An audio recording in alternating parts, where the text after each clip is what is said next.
So does music playing in a shop make you stay longer, or does it make you just flee? We've got retail expert Nancy Puccinelli from the Said Business School in Oxford with us. Morning, Nancy. Good morning. Thanks, Bill. Does it make you stay in shops, or does it make you run away? Well, it depends on the context, right? So a slower tempo piece of music in general will lead people to stay in the shop longer and do more shopping, spend more money. What's interesting about the run up to the holidays is that the upbeat sort of music that's played in the stores can actually chase people out of the stores. I've done some research that suggests that in the run up to the holidays, people are stressed out, they're financially strapped, they've got more to do than they've got time to do it. They go into a shop, they hear "Merry Christmas, everybody," and we saw record online sales last December, last Christmas, and I believe it's because of this factor, that there's a contrast between how people are feeling around the holidays and this very upbeat music at retail. Okay, so we'll talk more about the psychology. Clearly, they're trying to get us to buy more. How do they do that? And does it annoy you? What do you think of music in shops? Not just at Christmas, but any time of year. Is it something that you welcome, or do you walk into a shop and think, no, they're playing music, I'm going somewhere else? Drop me a text or give me a call. You can text me 81333. Start your message with the word Oxford, or call me now 03459 311 111, and we'll have more with Nancy in just a sec. With exclusive. So talking this morning about the use of music in shops. Clearly, it's there to make us buy stuff, but how does it work? Retail expert Nancy Puccinelli from the Said Business School in Oxford is with us. So, Nancy, clearly different retail environments want us to do different things. How does music help them to do that? How does it control us? It absolutely controls us, whether we like it or not. In a restaurant, for example, you may not think of that as being a retail environment, but what we do know is that in a restaurant situation, you will drink more quickly and eat more food more quickly as well, when the tempo of the music is quite fast. If the tempo of the music is slow, it'll actually make you take more time.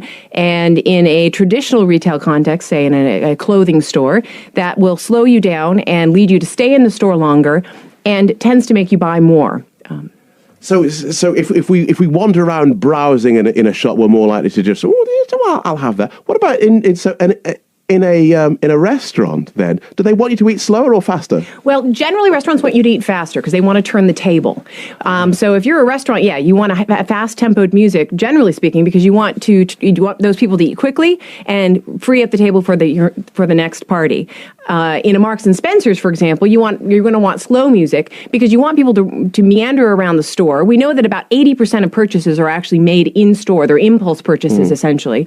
And so the longer that your customer's staying in the store, the more likely it is that they're going to pick something up and buy it. 80% of our purchases in store, 80% of the stuff that we buy in a shop, we bought on impulse. We didn't go in there with our list. Precisely. It varies a little bit by retailer. So maybe electronics, you can imagine that you have a more concerted idea of what you want to buy when you get in there. But grocery stores are probably the extreme example on the other end of the spectrum, where the vast majority of purchases made in a grocery store are made at the point of purchase. Isn't that interesting? Now, some stores use music because they don't want you in there, don't they? Right, precisely. So in marketing, we call it a target market. So you might imagine that fat face, may want to be attracting a younger demographic. Fat face, are they beachwear? Beachwear, kind of youthful clothing. It's for young people. It is. Right. Well, younger than myself. Right. Perhaps not yourself, Phil. Oh, no. Well, thank you. So what do they do then? So the idea is that they select music that is enjoyed by the target group of people, by the consumers that they want buying in their store, right? So they want a younger demographic in that store because that's the group that they're trying to appeal to, and it also makes them look more youthful and makes the brand more attractive. So if you go into a shop and say, "Oh, I can't stand the music in here," the chances are they don't want you anyway. Chances are you're not part of the target market. Just put those headphones on for me. We're going to speak to Eva in Oxford. Morning, Eva. Oh, hello. Yeah. Now, your feelings on Christmas music in shops? No, I'm feeling about music in general. Oh, right. No, I love music. Let's get that right. But for a long time now, I think this is exactly like smoke. Do you remember when everybody could smoke and you had no choice Yes. but to breathe secondary smoke? Well, I think this is exactly the same. Well, everywhere you go, you hear music. Well, whether you like it or not, it doesn't bother me so much, but somewhere where you want to sort of be quiet or think or eat or talk to people, and you're constantly showered by this acoustic diarrhea, I think it is really... Yeah, you can quote me on that. It is an intrusion and manipulation of your own space. And it is exactly like smoke. And in 10 years, we'll all wonder why it was allowed. And Radio Oxford is a very good example. Why do you have silly music behind announcing the news, for instance? Oh, yeah. That's Showered all the by same. acoustic diarrhea. Let me just put that point Yeah, to well, Nancy. So, just stay with us, Eva. It's a big brother. It's a mind control when you cannot control it or turn it off. That's something you can't, and you can't.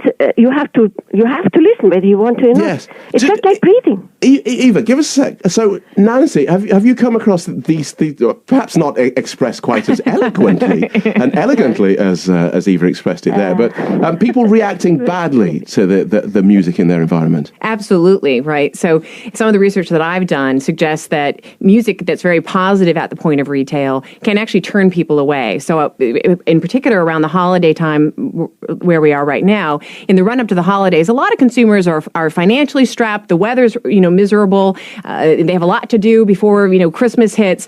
And here they're feeling a little bit stressed out, and they walk into retail and here's Slade, Merry Christmas, everybody, at full blast. And it's quite aversive and leads people to leave the store. And in fact, last Christmas, we saw record online sales. And I hypothesize that that's because people are being chased out of retail because the music is annoying. So when you go into a shop, Eva, and you hear music, does that put you off? Yeah, I immediately go and say, do you have to play this? Sometimes the staff needed to be sort of, but usually say, thank goodness, I wish we could turn it off. And very often it's the management that tells them to do it. And what bothers me most is restaurants and coffee shops and hospitals and banks and everything, where you don't really, well, at least you want to turn it down or turn it off. And you can't. So this is really big brother mind control. Okay, Eva, thank you so much for that thought. She's got me thinking there. I suppose if you have to shout over it, then it's too loud. Right. Yeah. It's just intrusive. But why is it everywhere? Because Eva made the point: you go into a bank, it's there. The banks even have their own radio stations. You don't need it everywhere, do you?